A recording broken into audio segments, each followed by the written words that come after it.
Dink aan vir 'n oomblik aan iemand wat jou irriteer. Iemand wat jy dalk verkieslik vermy. Jy so gesig en gedagte. Nou let op iets. Jy het waarskynlik reeds 'n storie oor daardie persoon, 'n verklaring vir wie hulle is, hoekom hulle doen, wat hulle motiewe is. En ons doen dit heeltyd met byna almal wat anderste is as ons, wat 'n vreemdeling is. Ons vertel vir onsself 'n storie en dan reageer ons op die storie en nie op die mens nie.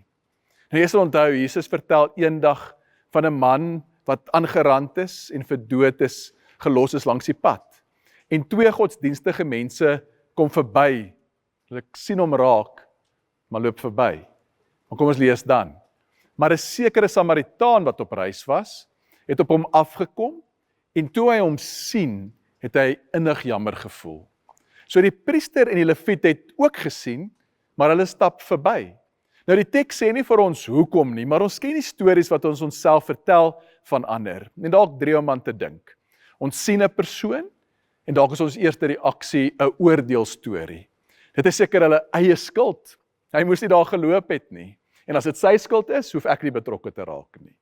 Die tweede is 'n skaarste storie.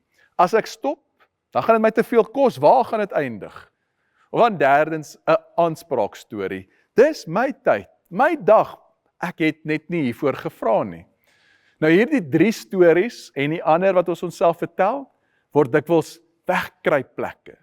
Hulle maak dit moontlik vir my om ander te sien, verby te loop, om nie plek te maak vir die vreemdeling nie. Want sodra ek 'n storie oor iemand vertel, hou hulle op om 'n mens te wees en word 'n kategorie of 'n probleem, 'n tipe, hulle bly 'n vreemdeling.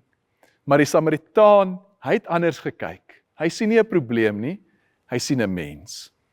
En weet jy waar word stories wat ons vir onsself vertel afgebreek? Nie deur meer inligting nie, maar deur naby te kom.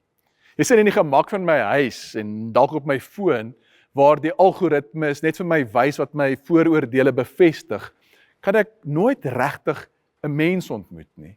Ek ontmoet net my storie oor hulle, oor en oor. Maar 'n regte ontmoeting met 'n mens, dit verander my hart. En so kan ek uiteindelik op 'n plek kom, waar ek plek maak vir die vreemdeling met 'n oop en 'n gasvrye hart. So hier is 'n oefening vir vandag. Raak bewus van die stories wat jy vir jouself vertel van ander, dalk terwyl dit gebeur. En dan in jou tyd van gebed, praat met die Here en vra hom om hom te help om mense te sien, soos wat hy hulle sien. Iemand gemaak in die beeld van God. Kom ons bid saam. Here, ons wil vra dat U ons sal help om met U oë na ander mense te kyk. Help ons om verby ons vooroordeele of ons vooropgestelde idees van wie ander is, wat hulle motiewe is, te kyk, om iemand te sien wat 'n ingeboude waardigheid het, omdat hulle gemaak is na U beeld en gelykenis. Gee ons oop, gasvrye harte, Here. Ons bid dit in Jesus se naam. Amen.